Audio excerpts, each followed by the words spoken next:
보게 되면 매우 긴박한 상황 가운데 처한 한 사람이 나옵니다.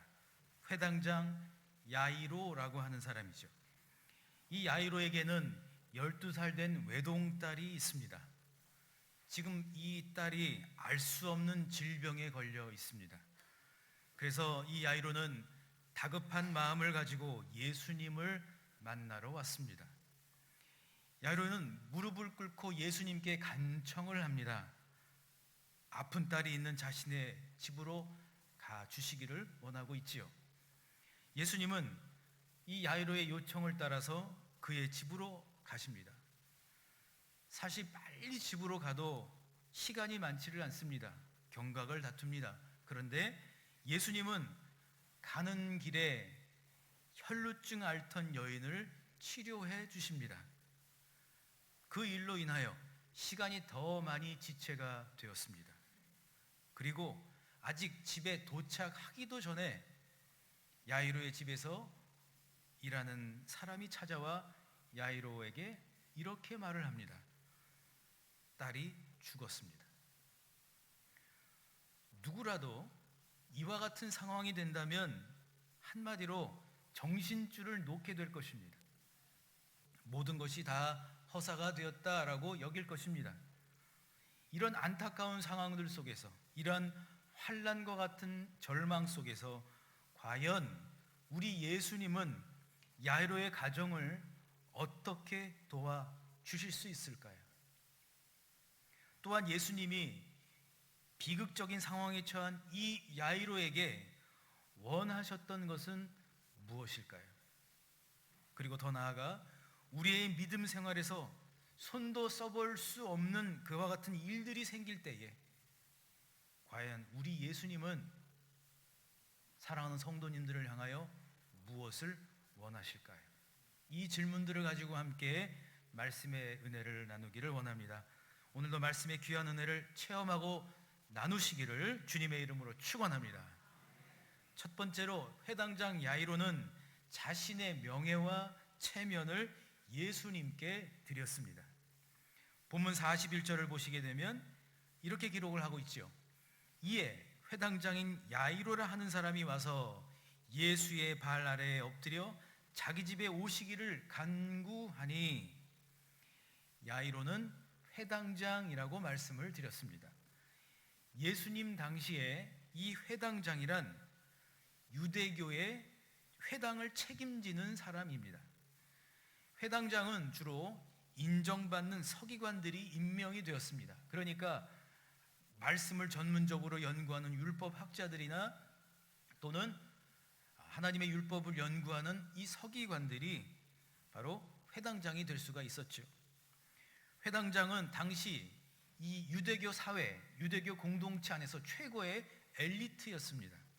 동시에 이 회당장이 되려면 도덕적으로도 흠이 없는 사람이어야 했습니다.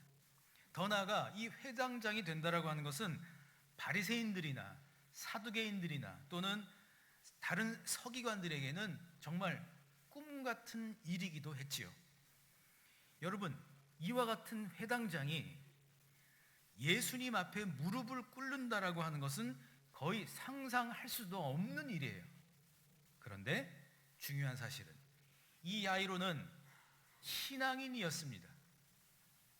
아니, 야이로는 자신의 가정에 처한 그 긴박한 일을 명예와 체면으로 보려고 하지 않았다는 거죠.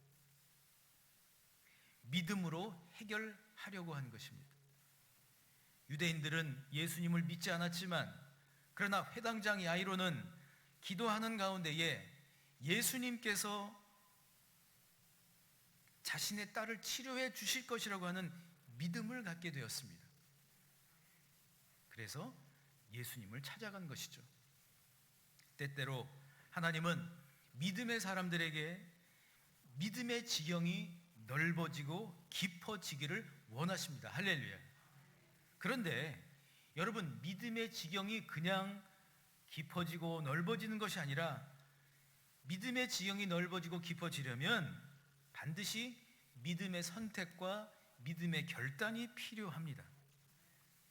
야이로에게 원하셨던 첫 번째 믿음의 선택은 어떤 것이었을까요? 바로 그것은 먼저 야이로가 자신이 회당장으로서 가지고 있던 그 명예, 심지어는 유대교 공동체 안에서 그가 또 많은 사람들로부터 받았던 그런 존경까지도 내려놓는, 심지어 체면까지도 주님 앞에 드리기를 원하셨다는 겁니다.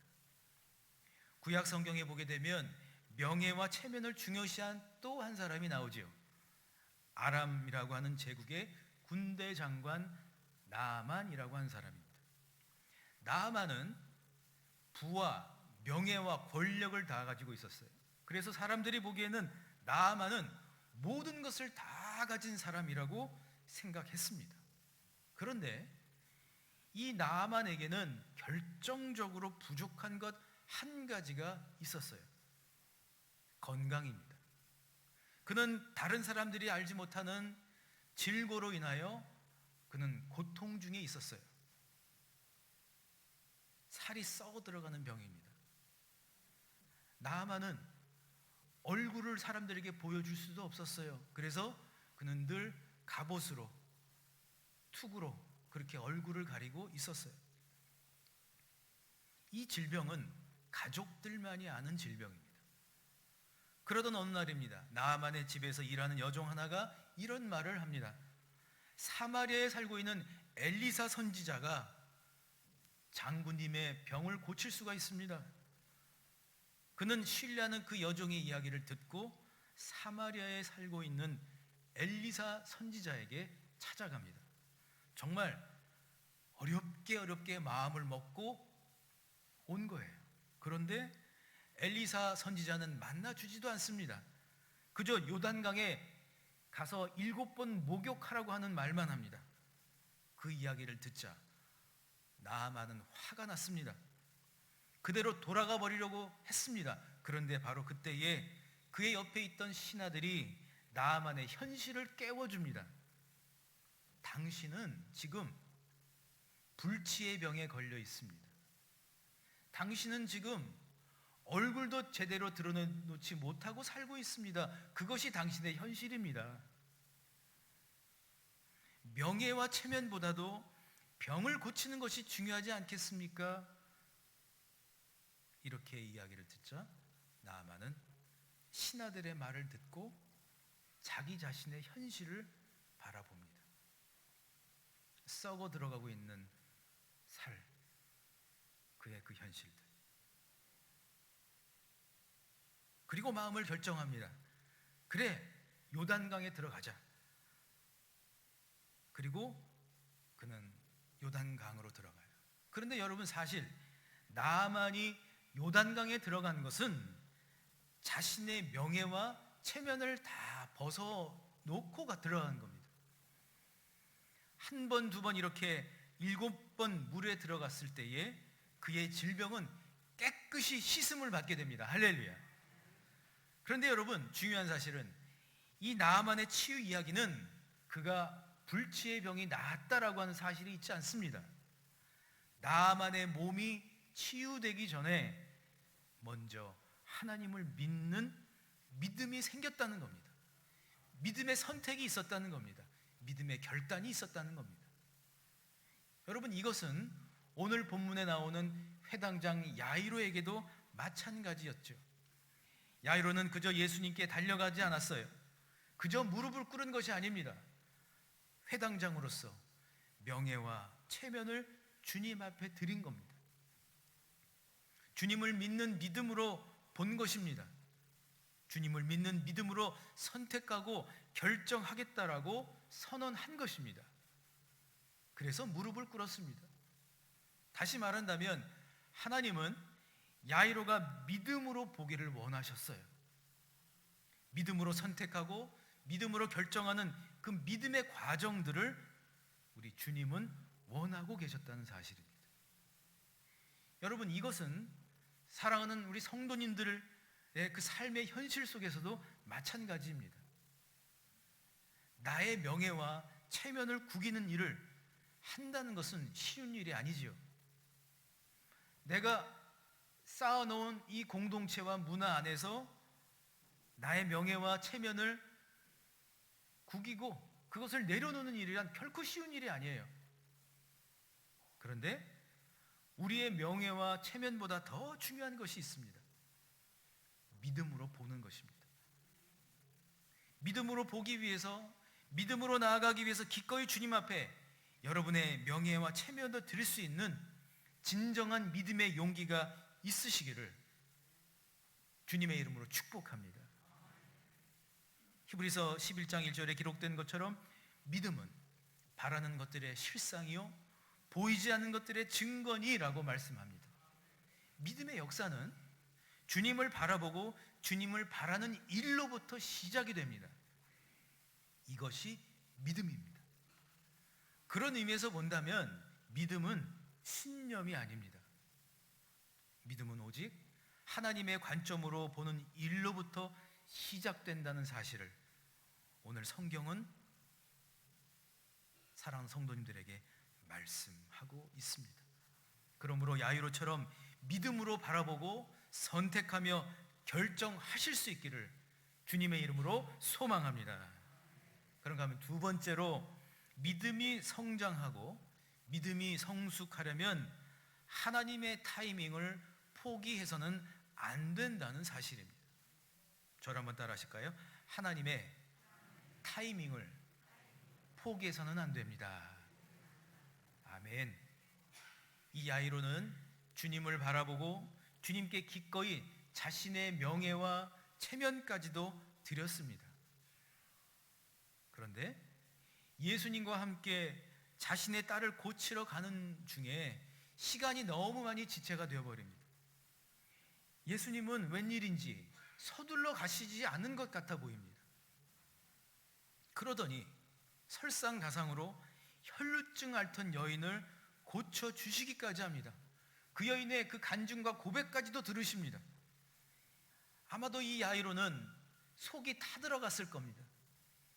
주님, 좀 서둘러 가시죠.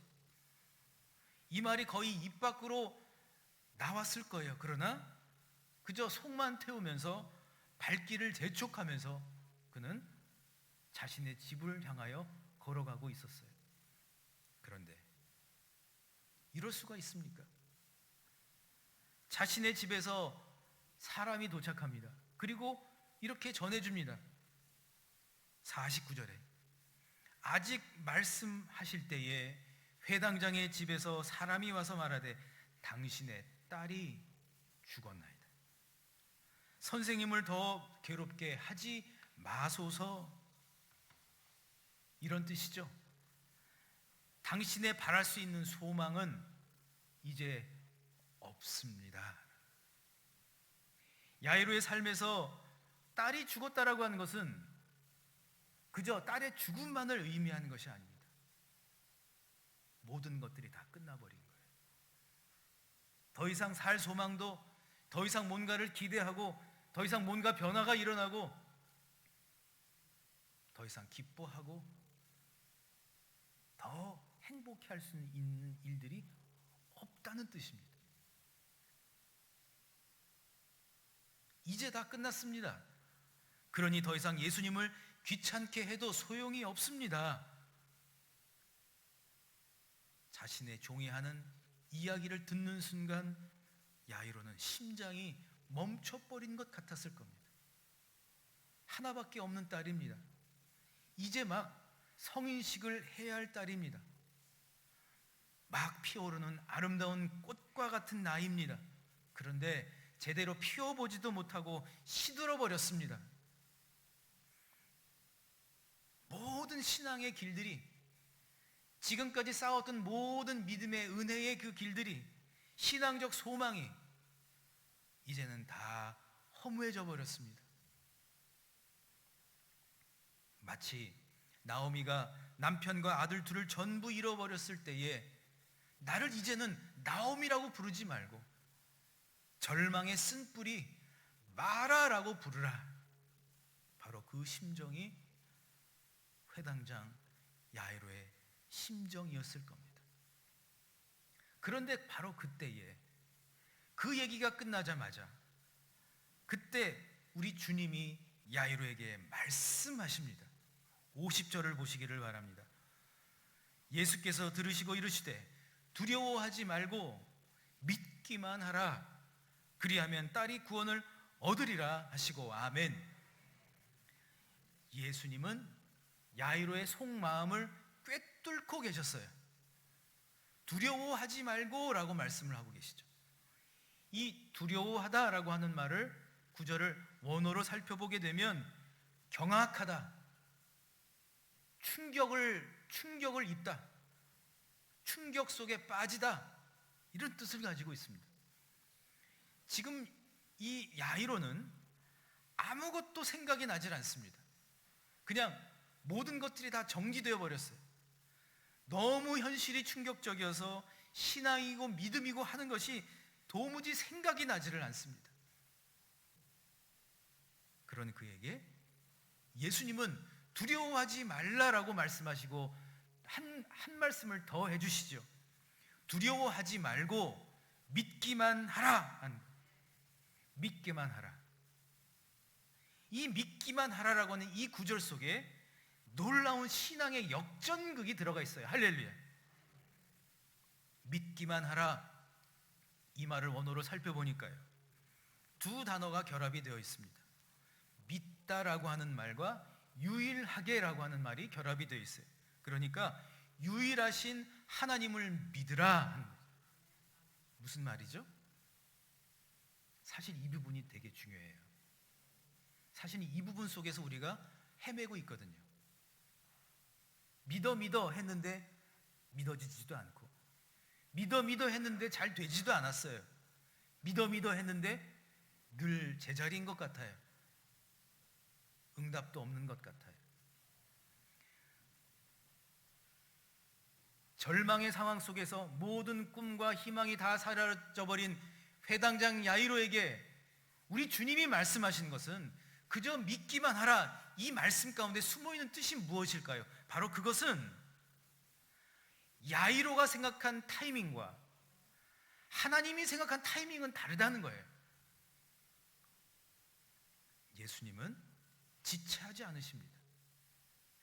야이로의 눈에 보기에는 예수님은 지체하셨고, 예수님은 혈류증 걸린 그 여인을 고치느라 자신의 딸은 중요하지도 않게 생각을 하셨다.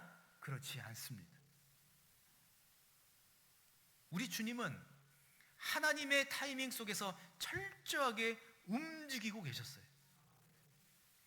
유일하신 하나님을 믿으라 하는 그 말씀은 너의 시간과 너의 계획이 아닌 하나님의 시간 속으로 들어가 보라 하는 거예요.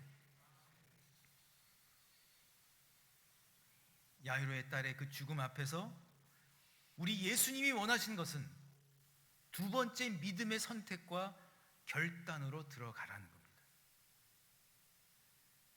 그 믿음의 선택과 결단은 뜻이 하늘에서 이루어진 것 같이 땅에서도 이루어질 것을 기대하는 하나님의 타이밍입니다. 할렐루야. 우리는 오늘 본문을 읽고 묵상을 하면서 쉽게 우리 예수님이 야이로의 딸을 고쳐주시고 살려주셨다라고 생각하기가 쉽습니다. 그런데 여러분, 하나님은, 우리 예수님은 그저 야이로의 딸을 고치시고 살리시지 않으셨어요. 야이로가 두 번째 믿음의 선택과 결단을 했기에 가능하지 않았을까요? 딸의 절망적인 환난 앞에 사람들은 전혀 도움이 되지를 않습니다. 놀랍게도 절망적 상황 속에서는 왜 사람은 도움이 되지를 않을까요? 왜 그렇게 친하게 지내고 그렇게 뭐라고 간과 쓸개까지 다 내줄 것 같은 사람들도 왜 도움이 되지를 않을까요? 야이로가 그랬습니다.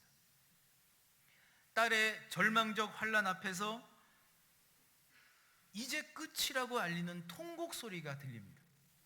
얄밉도록 크게 들립니다. 심지어 구원자이신 예수 그리스도께서 야이로의 딸을 향하여 죽은 것이 아니라 아이가 잔다라고 이야기를 했을 때에도 사람들은 비웃고 있습니다. 그런데 중요한 사실은 야이로의 그 믿음의 선택과 믿음의 결단은 사람들의 통곡 소리와 사람들의 비웃음을 뚫고 나아간 거예요. 뚫고 나아갑니다. 그리고 하나님의 타이밍을 선택합니다. 기대하기로 결정합니다. 그러자 주님이 일하시면서 신앙의 역전 드라마를 써주시는 거예요. 본문 54절과 55절의 말씀을 함께 보시겠습니다. 예수께서 아이의 손을 잡고 불러 이르시되 아이야 일어나라 하시니 그 영이 돌아와 아이가 곧 일어나거늘 예수께서 먹을 것을 주라 명하시니 아멘. 사랑하는 성도 여러분, 지금까지 신앙적인 길을 걸어 오셨고 믿음의 선택을 해 오셨습니다. 우리 하나님은 그것을 알고 계십니다. 그런데 중요한 것은 지금입니다. 두 번째 믿음의 선택 시간입니다. 두 번째 믿음의 결단 시간입니다. 과연 야이로처럼 여러분은 사랑하는 딸을 향하여, 사랑하는 아들을 향하여 얼마나 기도하고 계십니까? 포기한 것은 아닙니까? 그래, 변하지 않더라. 늘 똑같더라. 늘 그 자리에 있더라. 그래, 내가 기도해도 그래, 그 자리에 늘 있더라. 하나님의 놀라운 역사는 일어나지 않더라. 그러고 있었던 것은 아닐까요? 그런데 여러분, 오늘 말씀을 통하여 야이로의 딸은 어떤 것도 선택할 수 없었지만 아버지의 그 두 번째 믿음의 선택과 결단을 통하여 딸이 살아날 수가 있었습니다.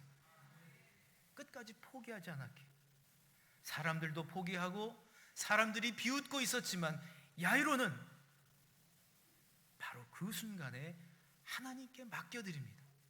비록 나의 타이밍 가운데는 일이 일어나지 않았지만 하나님의 타이밍 가운데 맡겨드린다면, 유일하신 그 하나님을 믿는다면, 그저 믿기만 한다면, 두려워하지 않고 믿기만 한다면 하나님은 이루실 것이다. 반드시 이루실 것이다. 반드시 해내실 것이다. 반드시 하나님은 놀라운 일들을 보여주실 것이다. 할렐루야. 그런 의미에서 지금 사랑하는 성도님들이 믿음의 아버지로서, 야이로처럼 믿음의 어머니로서 끝까지 하나님께 맡겨드리셔야 합니다. 그럴 때 하나님은 놀라운 일을 하실 줄 믿습니다. 말씀의 결론을 맺고자 합니다. 하나님은 사랑하는 성도님들이 지금까지 해왔던 믿음의 선택과 그 결단을 알고 계십니다. 그리고 말씀하십니다. 수고하고 애썼다라고 말씀하십니다. 그러면서 동시에 하나님은 두 번째 최종적인 믿음의 선택과 결단을 바로 오늘 하라고 말씀하고 있어요. Right now, 지금. 여러분의 타이밍은 비록 실패했지만, 여러분의 타이밍은 보이지 않았지만 하나님의 타이밍을 보라. 더 나아가 여러분들의 자녀들을 향하여 포기하지 않고 끝까지 하나님의 타이밍에 맡겨드리는 믿음의 아버지, 믿음의 어머니가 되라고 말씀하고 있어요. 그럴 때에 우리 주님은 반드시 이루실 것입니다. 반드시 일하실 것입니다. 주님이 이루실 것을 기대하며 신앙의 역전 드라마를 쓰실 수 있도록 하나님을 더욱 기대하는 거룩한 주의 타이밍 속에 선택하고 결단하는 진정한 믿음의 어머니와 아버지가 될 수 있기를 예수 그리스도 이름으로 간절히 축원합니다. 우리 함께 주신 말씀을 생각하시면서 이 믿음 더욱 굳세라, 이 찬양 주님께 결단하며 올려드리고자 합니다. 함께 찬양하겠습니다. 여기에 모인 우리, 여기에 모인 우리, 주의 은 조금 더 빨리 할까요?